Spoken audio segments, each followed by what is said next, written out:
안녕하세요. 서울개미 문소라예요. 제가 지금 이 야심한 시간에 라이브를 하게 됐어요. 내일 숙제가 있거든요. 근데 발표를 해야 되는데 지금 숙제 테스트 하고 있어요. 오늘은 남산을 해보겠습니다. 제가 지금 잠깐 시간 좀 맞춰볼게요. 잠시만요. 여기 시간을 좀 맞추려고요. 타이머. 됐다. 떨리네요. 남산에 대해서 소개하는 미션을 받았어요. 그래서 계속 지금까지 공부했거든요. 공부하다가 어떻게 하면 남산을 잘 소개를 해야 될까, 그리고 내가 남산에 대해서 얼마나 많이 알고 있을까, 이런 생각을 했는데 방금 어떤 분께서 잠시 다녀가셨었는데 그냥 가셨네요. 안녕하세요. 치그리스리님. 안녕하세요. 네. 제가 이 시간에 라이브를 하고 있어요. 우선은 제가 라이브 하는 이유를 먼저 말씀을 드릴게요.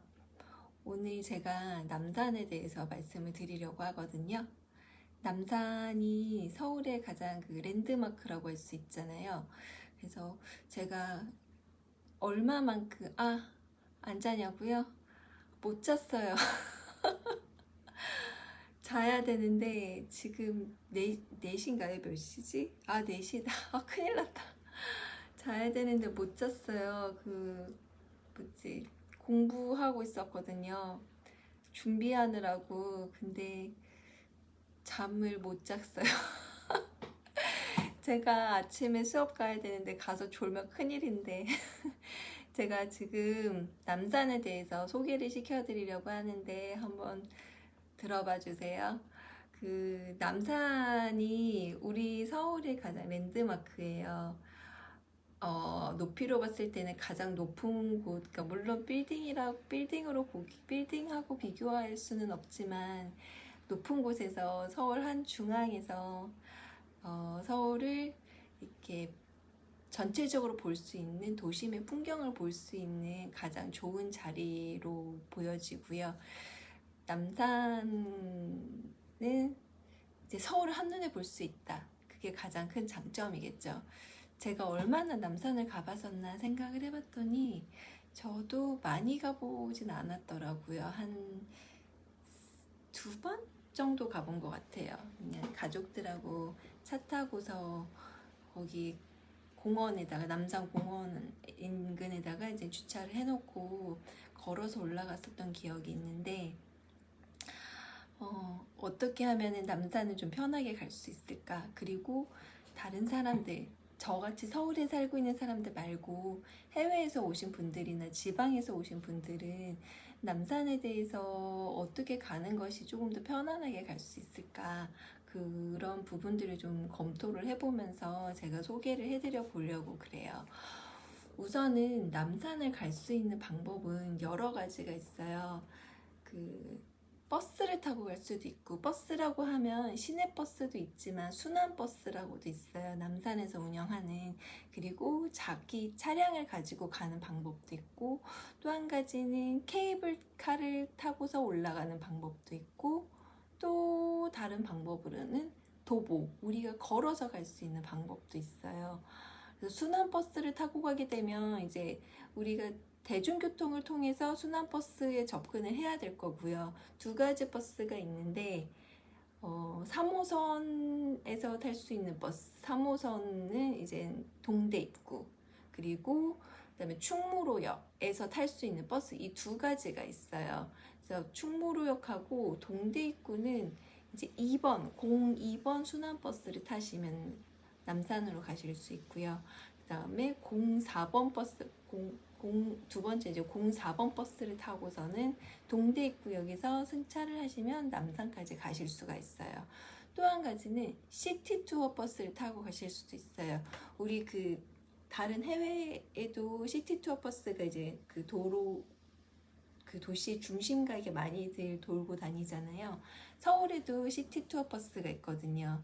그 버스는 광화문의 동화면세점 앞에서 우리가 탈 수가 있어요. 그걸 타고서 한 20여 분 정도 아마 시간이 걸릴 것 같은데, 아주 먼 거리는 아니지만 이제는 그 차량으로 이동하다 보니까는 그 정도 걸릴 것 같고요.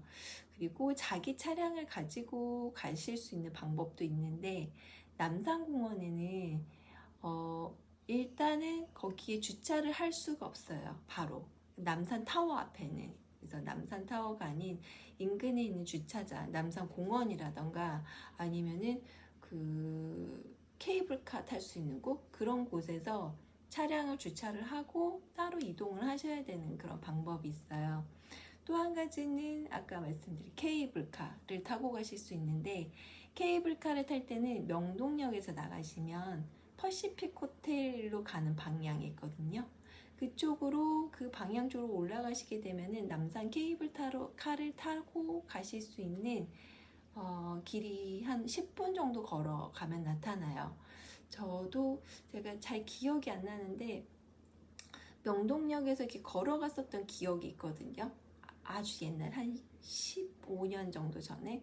그때 케이블카를 타지는 않았지만 그 옆에 길로 저는 걸어서 올라갔는데, 케이블카를 타고서 올라가면은 시간도 단축되고 물론 비용이 드는 부분도 있겠지만 좀 더 빠르게 올라가실 수가 있어요. 만약 그 케이블카를 타시게 될 경우에는 성인 기준으로 왔다 갔다 왕복 요금이 9,500원이고요. 그다음에 편도로만 이동을 하실 때는 7,000원 정도 비용이 들어요. 그래서 만약에 이제 아이들이라던가 아니면 노약자들이 있으시다면 케이블카를 타고 가시는 것도 좋은 방법인데, 만약에 이제 젊은 분들이라고 하면은 도보로, 그래서 둘레길을 통해서 간다던가 아니면은 남대문 또는 서울역 또는 이제 국립극장 그 뒤편으로 해서 올라가는 성곽 쪽 이렇게 타고 올라가는 길, 아니면 계단길을 갈 수 있는 길들이 많이 있거든요. 그 길들을 걸어서 올라가시면 남산타워까지 도보로 갔을 때 한 25분 정도 걸리지 않을까. 근데 이제 지금과 같이 여름에는 별로 추천을 하지는 않아요. 이제 땀이 많이 나고 걸어가다 보면 이게 좀 언덕길을 올라가야 되기 때문에 사람이 지칠 수가 있잖아요. 그래서 도보로 가는 것보다는 케이블카도 괜찮을 거고, 아니면은 순환버스 또는 둘레길을 통해서 가는 것도 추천을 드려요. 둘레길은 적어도 이제는 가파른 오르막을 올라가는 건 아니기 때문에 둘레길을 갈 수 있는 방법이, 게이트가 총 15개나 있어요. 우리가 둘레길을 통해서 들어가고 나가고 할 수 있는 통로가 15개나 있기 때문에 남산을 이렇게 둘러가지고 갈 수 있는 여러 가지 코스가 있고요. 그 중에 제가 이제 예시로 2가지만 말씀을 드릴게요. 하나는 그 충무로역에서 내려서 저기 한옥마을 쪽으로 갈 수 있는 방법이 있고요. 또 한 가지는 하얏트 호텔 쪽에서 들어가는 방법도 있어요.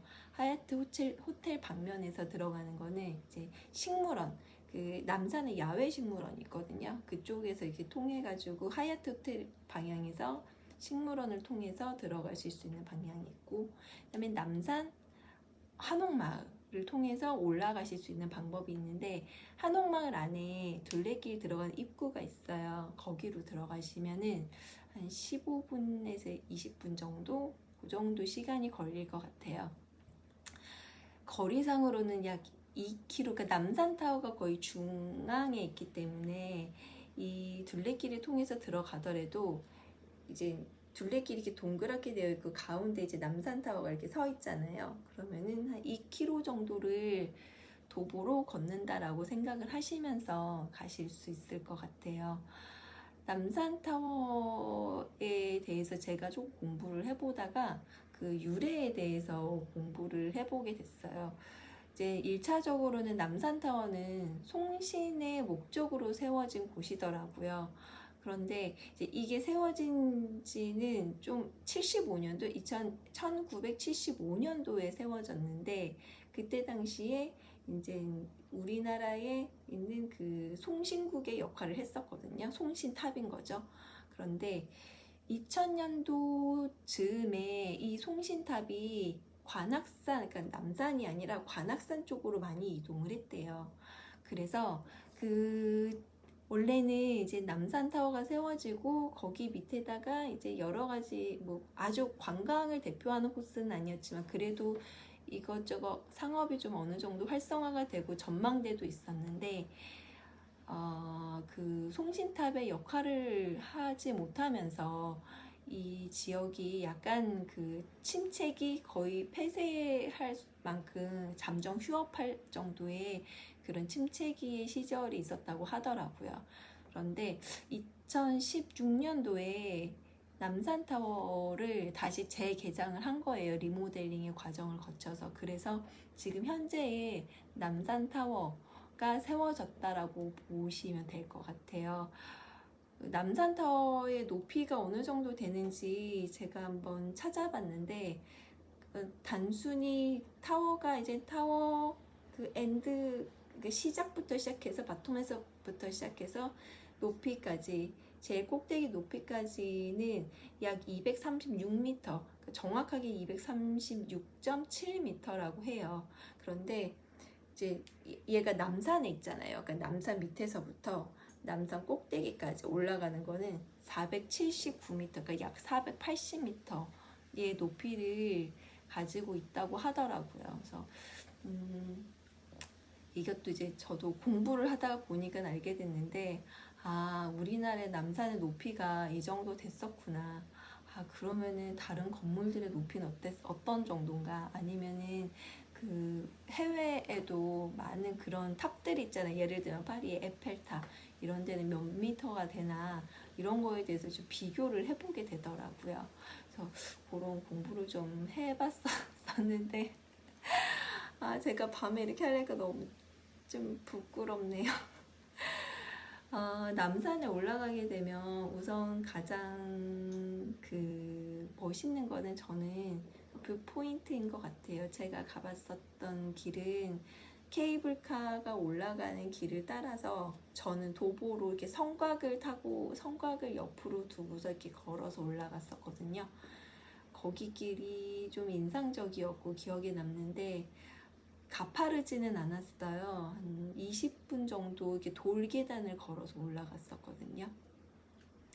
올라가다 보면은 전체적으로 나무들도 있고, 그리고 이렇게 땡볕은 아니었었거든요. 그리고 또 타워로 올라간다라는 어떤 이렇게 기대감? 이런 것 때문에도 즐거운 마음으로 올라갔었고요.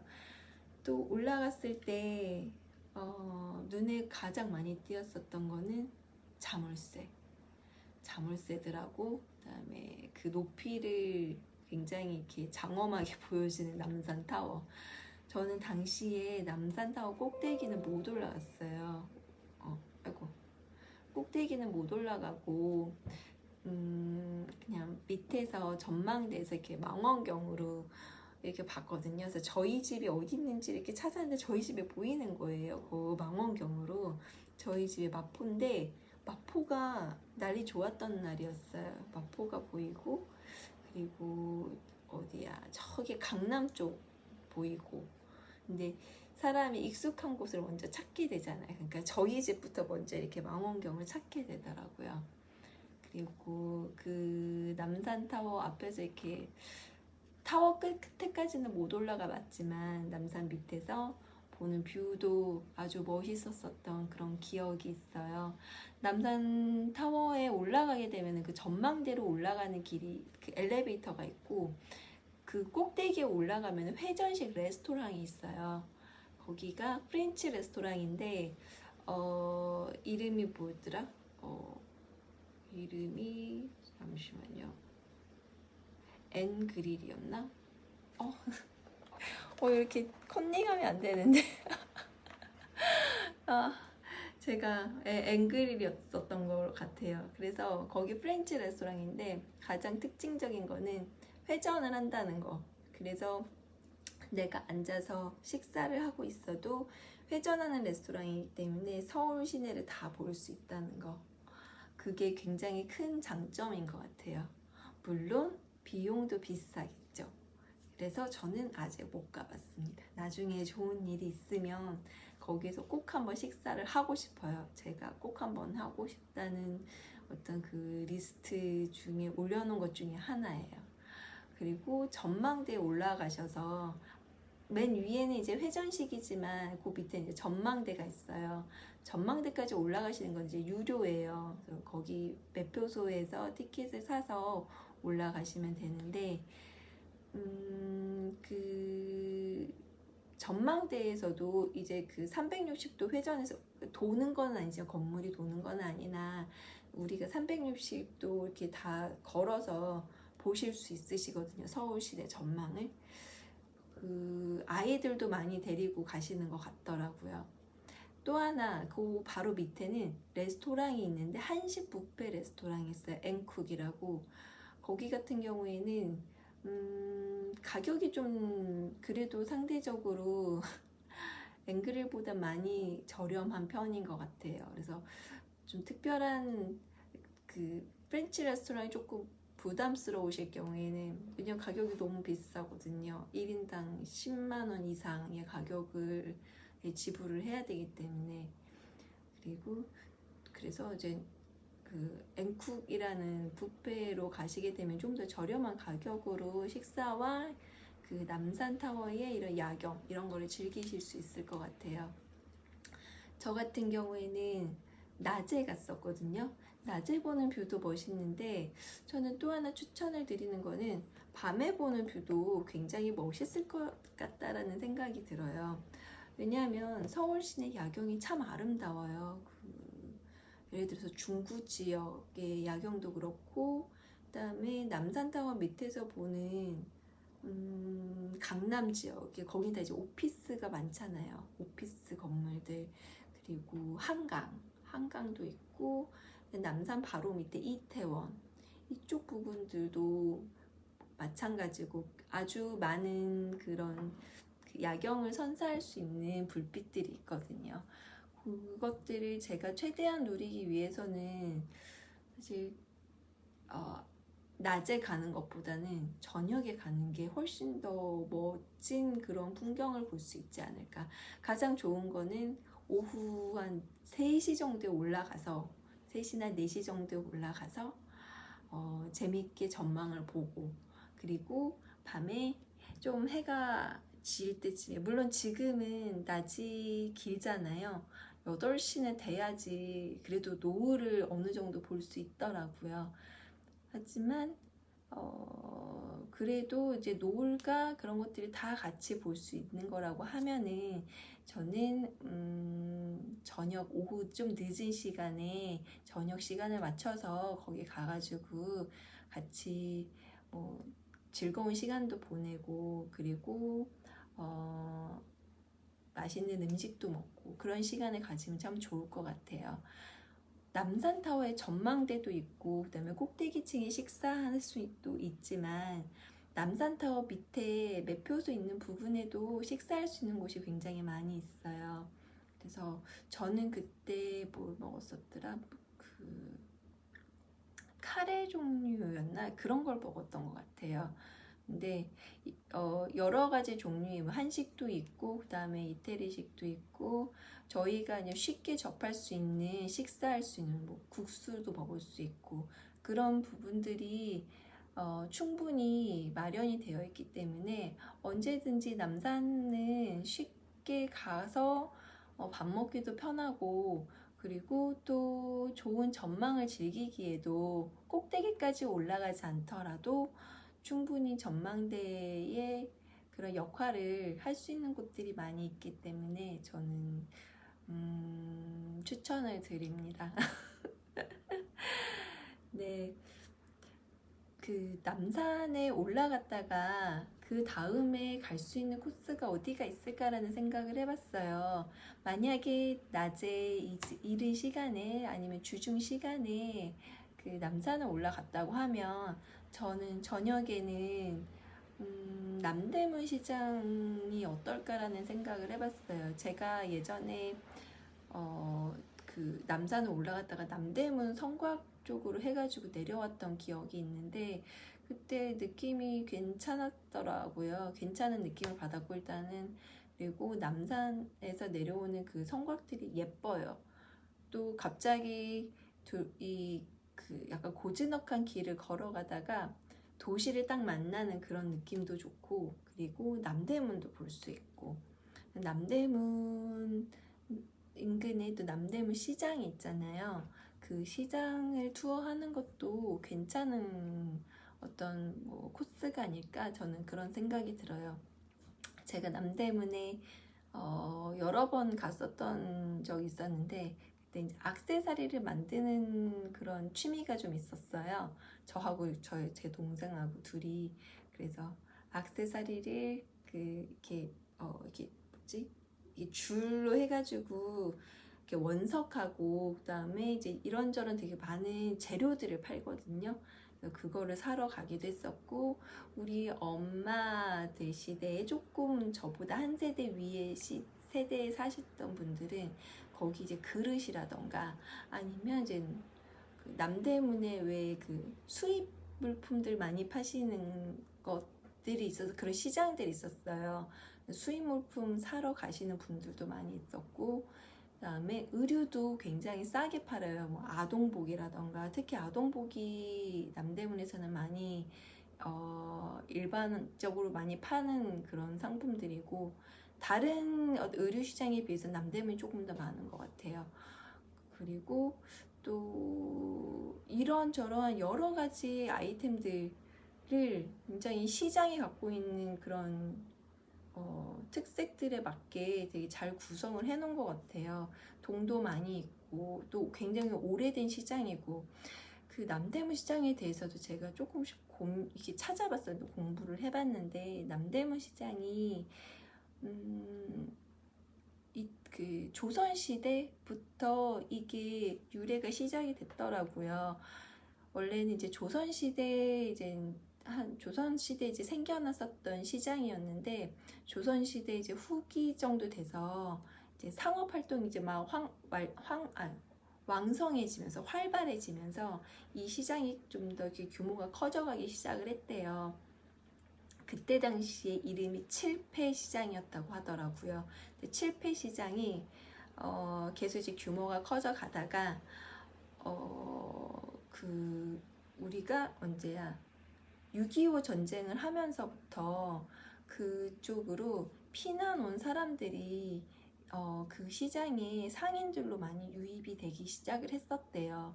그래서 과거에는 조선시대부터 시작을 했지만 조선시대 후기의 상업활동으로 인해서 조금 더 이게 견고해지고 그리고 남대문 시장 그게 이제 나중엔 남대문 시장으로 바뀌게 되면서 그리고 피난민들이 유입이 되기 시작하면서 이제 피난이라는 게 그렇잖아요. 내가 정말 아주 절실하게 뭔가를 먹고 살고 그거에 대해서 굉장히 고민하고 고뇌하고 이게 내 온몸을 다 토해내면서 이렇게 일을 하게 되잖아요. 왜? 먹고 살아야 되니까. 그런 피난민들이 들어오면서 훨씬 더 이렇게 왕성한 상업활동이 생겨났던 곳이었어요. 그래서 1980년대 이후로부터는 아주 좀 안정적으로 이 시장이 좀 단단하게 성장한 시기라고 하더라고요.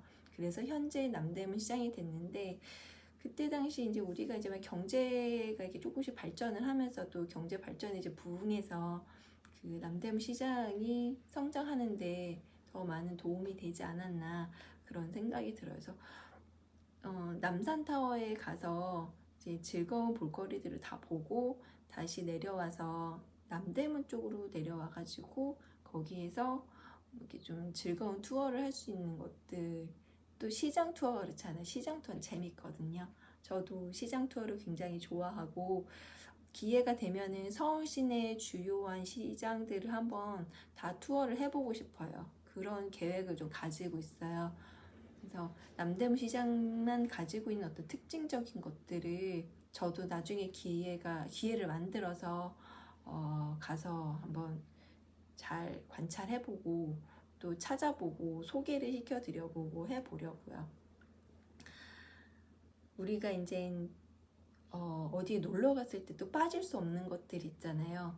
어디에 놀러 갔으면 에너지를 많이 썼으니까 허기가 지겠죠. 배가 고파지고. 그래서 저는 두 군데의 코스에서 먹을 수 있는 거를 한번 소개를 해드리고 싶어요. 첫 번째는 남산에서 먹을 수 있는 거. 두 번째는 남대문에서 먹을 수 있는 거. 남산 같은 경우는 저는 남산 하면 딱 떠오르는 거는 돈가스예요. 남산 타워에 있는 레스토랑들도 있고 그다음에 여러 가지 식당들도 있지만 어디선가 이렇게 길을 어렸을 때 제 기억으로 이렇게 버스나 뭘 타고 올라갔는데 남산 돈가스, 남산 왕돈가스, 기사식당 이런 것들을 많이 봤었어요. 봤던 기억이 나요. 어렸을 때 제가 초등학교 때 아니면 중학교 때 이럴 때. 그래서 근데 이제 그것도 유래를 한번 찾아봤더니 남산타워가 이제 전망대가 이제 어느 정도 이렇게 안정화된 게 이제 1980년대에 그 전망대도 이렇게 좀 만들어지고 사람들이 와서 보기도 하고 그랬었대요. 근데 그때 당시에 이제 거기 근처에는 특별히 먹을거리라는 게 없잖아요. 그러니까 뭐 식당들이 많이 발달하지 않았던 지역이 아니었을까라는 생각이 들어요. 그래서 기사식당들이 좀 많이 있었고 그리고 그래도 좀 이국적으로 먹을 수 있는 음식이 돈가스라는 메뉴가 그 당시에는 어느 정도 이렇게 좀 사람들한테 어필이 됐었던 것 같아요. 그리고 제 기억에도 저 초등학교 때 왜 경양식 집이라고 우리 옛날 돈가스 있잖아요. 진짜 되게 제 손바닥 2개만한 이런 돈가스에다가 소스 이렇게 뿌려가지고 우리가 칼로 이렇게 썰어서 먹는 거. 요즘에 먹는 카츠랑 다른 거 있잖아요. 옛날 돈가스. 그 돈가스를 이제 그때 당시에 거기 지역에 있는 건물 그 지역에 있는 가게들이 조금씩 돈가스 집을 운영을 하기 시작을 했대요. 그래서 좀 오래된 집들은 뭐 70년대 정도부터 시작을 한 집들도 있고 그리고 90년도 정도로 올라와서는 더 많은 그 돈가스가 잘 되니까 돈가스 집들이 여러 가지가 많이 생겨난 거예요. 그래서 돈가스가 뭐가 됐든 이제 돈가스에 대해서 오래된 그런 노하우를 축적을 해 놓은 상태이기 때문에 지금 갔을 때도 저는 남산 하면은 돈가스를 한번 먹어보는 게 어떨까 이런 생각이 들어요.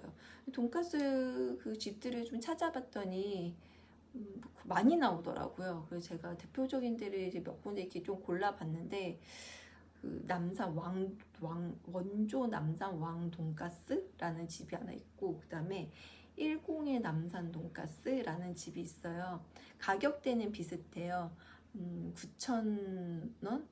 에서 9,000원대? 9,000원대부터 이제 시작이 되고 여기에 뭐 치즈도 들어가고 그리고 또 뭔가 먹을 것이 이게 조금 더 가미가 되고 이렇게 되면 가격이 조금 더 올라가는 것 같더라고요.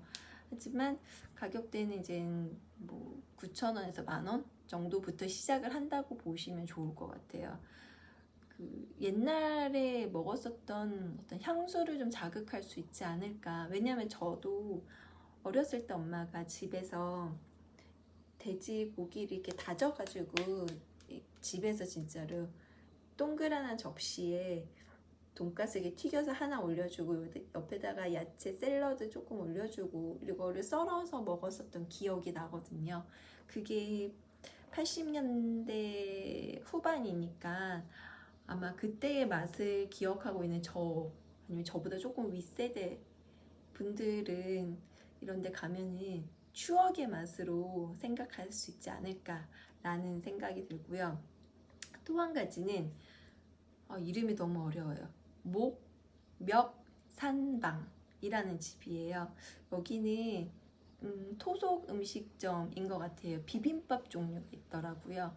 그런데 비빔밥 종류하고 플러스 사이드 메뉴로 묵이라던가 아니면은 또 뭐가 있지? 불고기 종류 그리고 이런 것들을 같이 사이드 메뉴로 팔아요. 그래서 메인은 비빔밥 있고 뭐 곤드레밥 있고 무슨 밥 이렇게 우리가 이제 쉽게 접하는 산채 비빔밥 이런 것들도 있고 그런 밥들을 먹을 수 있고 사이드로 또 시켜 먹는 거죠. 이것도 시키고 저것도 시키고. 그리고 여기 가게는 특이한 게 잔술을 팔아요. 잔술.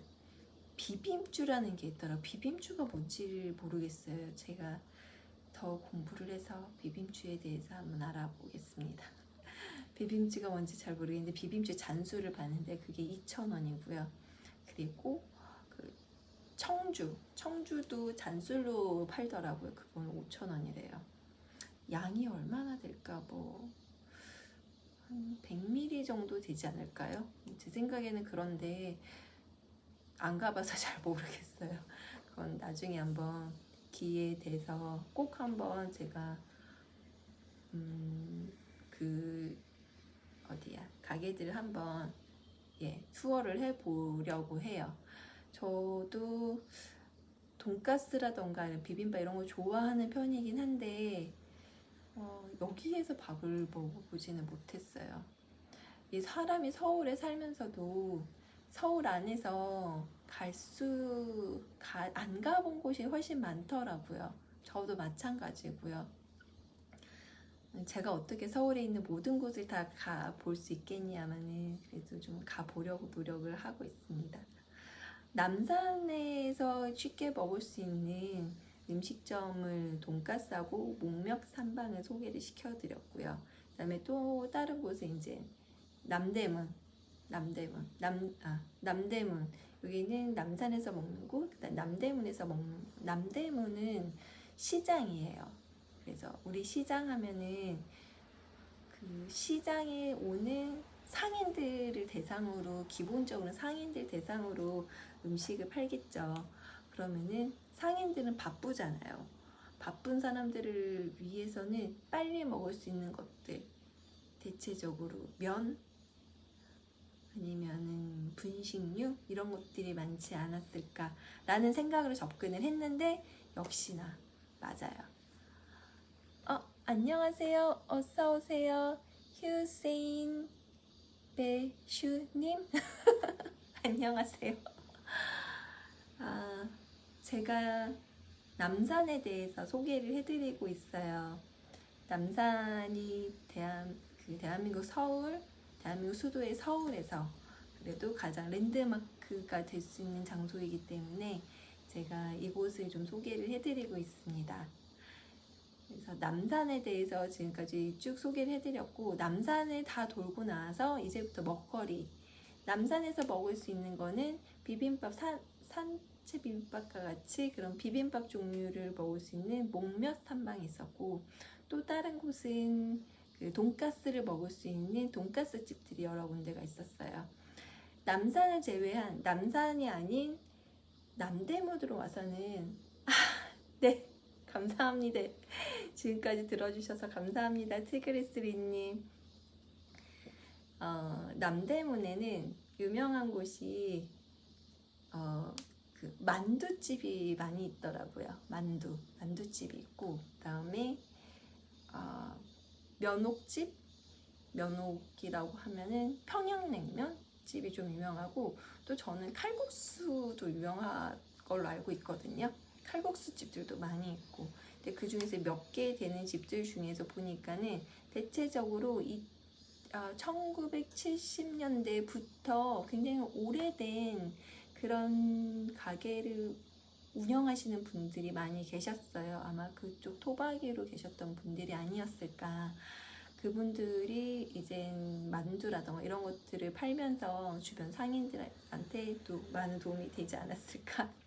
근데 제가 이제 그 조사했었던 곳 중에서는 손만두집들이 많이 있었어요. 그 중에 감회골 손만두집이라고 있었는데 유명하다 보니까는 항상 그렇잖아요. 우리가 유명한 집에 가면은 안녕하세요 박광순이 그 워싱턴에 계시다고 하셨죠? 제가 오늘 시차가 이렇게 맞았네요. 여기는 지금 새벽 몇 시지? 새벽 4시 47분이거든요. 반가워요. 이렇게 또 와주셔서. 제가 지금 제가 요즘에 그 V커머스라는 수업을 듣고 있는데 저희 선생님께서 남산에 대해서 한번 소개하는 것을 준비해 오라고 하셔서 제가 지금 라이브를 하고 있었습니다. 이렇게 또 시차가 거기는 낮이니까 저하고 또 반대여서 이렇게 또 만날 수 있게 됐네요. 제가 계속 말씀을 드릴게요. 남대문에 만두집이 두 군데를 좀 소개를 시켜드려 볼게요. 첫 번째는 가메골 손 왕만두집 있었고, 그 다음에 또 한 군데는 효자손 왕만두집 있어요. 그 두 군데 이제 가장 큰 특징은 네, 반갑습니다. 두 군데 가장 큰 특징은 근데 덥네요. 제가 이 시간에 아무도 안 들어오실 거라고 생각을 해서 혼자서 이렇게 연습을 하고 있었거든요. 지금 다 자고 저희 선생님도 주무세요. 저희 선생님이 1시까지 이 페이스북에 계셨는데 2시쯤 되니까 주무시는지 안 계시더라고요. 그래서 열심히 공부를 해서 남산 소개를 하고 있었거든요. 네, 제가 계속 한번 해볼게요. 네, 남산은 그리고 끝났고요. 남대문 소개하고 있는데 남대문에 맛집이 이제 만두집 두 군데가 있어요. 그 가메골 손 왕만두집은 안에 이제 그 가장 기본 만두가 제일 맛있고요. 좀 뭐랄까 좀 담백하다 그런 특징이 있고 우리가 이제 아마 그 상인들 대상으로 하는 것 같은데 포장을 해서 가지고 가게 되면 이제 5개 4,000원이래요. 그런데 이제 식당 안에서 먹게 되면은 4개에 4,000원. 그래서 간단하게 드실 수 있는 거. 그런데 이제 효자손 만두 같은 경우에는 아주 다양한 종류로 있다고 해요. 그래서 우리가 알고 있는 뭐 잡채 만두도 있을 거고, 아니면 고기 만두, 김치 만두도 있을 거고, 그 외로도 여러 가지 종류들이 있어요. 그래서 여기 다양한 만두가 있다라는 특징을 갖고 있고, 또 다른 곳으로는 평양냉면집이 있어요. 평양냉면집은 부원면옥이라고 있어요. 이 집은 40년 정도 된 그 평양냉면집인데 사실 평양냉면의 맛을 그 약간 호불호가 갈리기 때문에 얘가 아주 맛있다, 아주 맛없다, 뭐 이런 거를 개인의 취향에 따라서 다른 부분이라 명확하게 말하기가 어렵고, 또 평양냉면이 약간 슴슴한 맛이라 그럴까요? 밋밋한 맛. 네, 감사합니다. 네, 한국에 오시면 한번 남산을 비롯해서 그 남대문 쪽도 제가 지금 말씀드리고 있는데 한번 오시면 꼭 들려주세요. 그 부원면옥은 그런 슴슴한 맛을 가지고 있고, 또 전통이 남대문 시장이 이제 기본적인 전통이 그런 것 같아요. 한 40년 정도의 전통을 가지고 있다고 해요. 그래서 오래된 집들이 또 오랫동안 갈 수 있는 건 이유가 있지 않을까. 저도 아직 사실 맛을 보지는 못했지만 기회가 되면 한번 맛을 보려고 해요. 그리고 또 하나 이제 길거리 음식 중에서 하나 유명한 거 소개를 시켜봐 드릴게요. 호떡 혹시 좋아하세요? 저는 호떡을 굉장히 좋아하거든요. 그래서 길에서 가끔 사 먹고 겨울에 최근에는 호떡을 주문해서 냉동으로 된 있는 호떡을 주문해서 집에서 전자레인지나 아니면 프라이팬에 이렇게 구워서 아니면 데워서 먹기도 했었어요. 호떡을 좋아하는데 거기 가면 이제 길거리 명물 호떡이라고 있어요. 그 호떡이 뭐 개당 1,000원씩 그렇게 되는데, 우리 부산 가면은 씨앗 호떡이라고 있잖아요. 그런 호떡처럼 여기 남대문에도 명물 호떡이라고 그 안에 이제 우리가 일반적으로 알고 있는 땅콩이 들어있는 호떡도 있고, 그 다음에 뭐 카레가 들어있는 호떡도 있고, 야채, 잡채가 들어있는 이렇게 여러 가지의 호떡들이 있어요. 그래서 여기도 마찬가지로 길에서 파는 이제 노점에서 이렇게 팔고 있는데 그럼에도 불구하고 사람들이 줄 서서 먹는 그런 명물 호떡이라고 해요. 그래서 저도 여기도 아직 가보지를 못했지만 기회가 되면 꼭 한번 가보면 어떨까 이런 생각이 들어요. 제가 지금 약 40분 정도 이 남산과 남대문에 대해서 간략하게 소개를 해드리고 또 가실 수 있는 방법 아니면은 또 갔을 때 우리가 볼 수 있는 것들 그리고 즐길 수 있는 것들을 아주 간략하게 소개를 해드렸는데 제가 나중에 기회를 만들어서 현장에 가서 이렇게 산발이 들고 제가 이렇게 찍어가면서 그렇게 라이브를 한번 해보도록 할게요. 여기 한국은 새벽 4시 50분이거든요. 근데 미국에서도 이렇게 와주시고 몇 분 해외에서도 와주셨던 분들이 계셨는데 이 시간에 이 한국에 계신 분들이 이제 이런 야심한 시간에 와주셔서 감사합니다. 제가 부족하지만 더 열심히 연습해서 서울 개미가 돼서 서울에 대해서 많이 소개시켜 드리도록 할게요. 와주셨던 박광순이 정말 감사합니다. 지금 아니 제가 지금 새벽이어가지고 너무 좀 창피해요. 초췌하고 그런데 재밌게 봐주셔서 감사합니다. 티그리스님께서도 꽤 오랜 시간 저하고 같이 이야기 나누면서 제 얘기 들어주셨어요. 감사합니다. 지금 비 많이 오는데 다들 피해 없으셨으면 좋겠고요. 저는 잠시 쪽잠을 자고 수업에 가서 또 열심히 강의를 들은 다음에 여러분들한테 좋은 정보를 소개시켜 드리고 재밌는 유익한 거리를 갖고 올게요. 감사합니다.